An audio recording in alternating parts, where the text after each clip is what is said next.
I recently finished an audio book yesterday called The Power of I Am. 2 words that will change your life forever.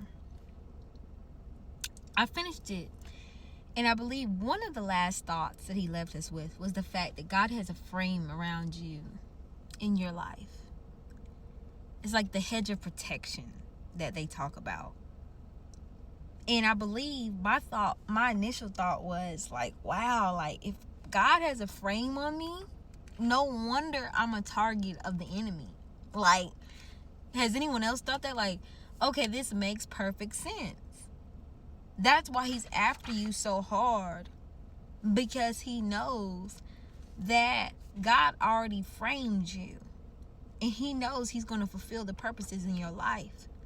But the devil also knows if he can get you in any area of your weakness and make you magnify your weakness over your anointing, he can distract you from your dreams. He can distract you from this purpose God has put into your spirit.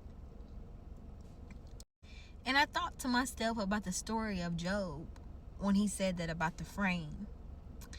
Because Job, as we know, he was tested and learned to be tried and true when it came to God.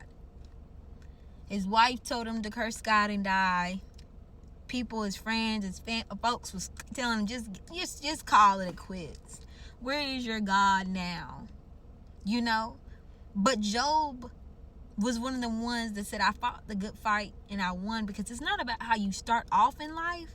It's about how you finish. And to hear God say, well done, my faithful servant. That's what it's really about, right, y'all?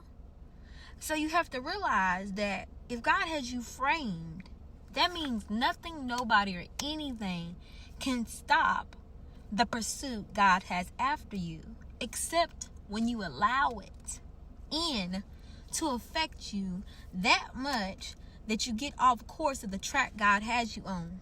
Because as we all know, we fighting a fight every day. Spiritual. It's not always flesh and blood.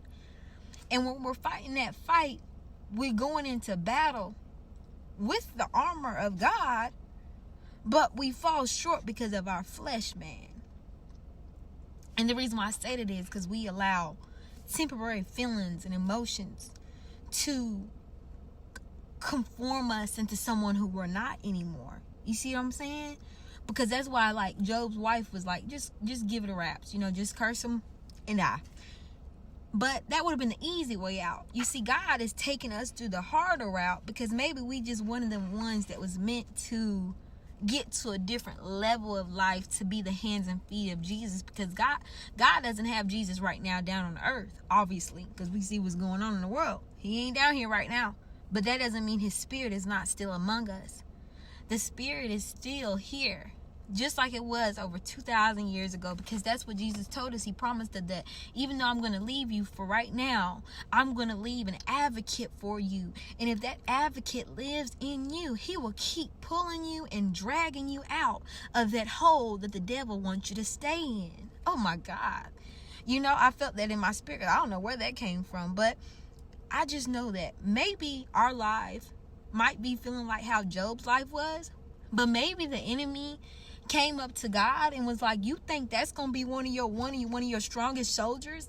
And he had a conversation with him. He's like I really thought that out. Like, what if he sat there and had a conversation and was like, you really think that's one of your ones? You anointed them, you about to appoint them? I'm gonna show you that they gonna fall through. And God is probably up there like, I'm finna show you that these one of you one, they have gotten stronger. They're not gonna fall through on these same temptations that you used to throw at them anymore. And you might not be the purest of pure yet, but God is still doing a new thing every morning. It's 12 a.m. where I'm at. New mercies come every morning.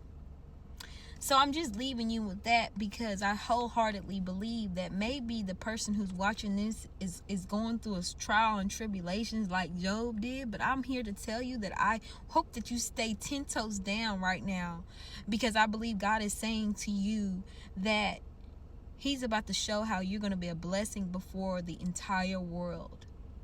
And they're going to see how You never gave up, you never gave in, and you never shrunk back.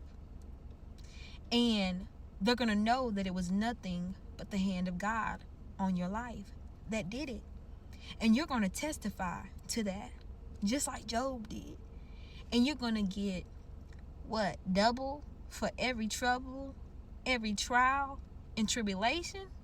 Get ready for it, because an overflow is coming into your life. The blessing, the pointing after the anointing is on your way. It's going to blow your mind. And you're going to think to yourself, how could a person like me be living a life like this now? Until next time, Big CLZ.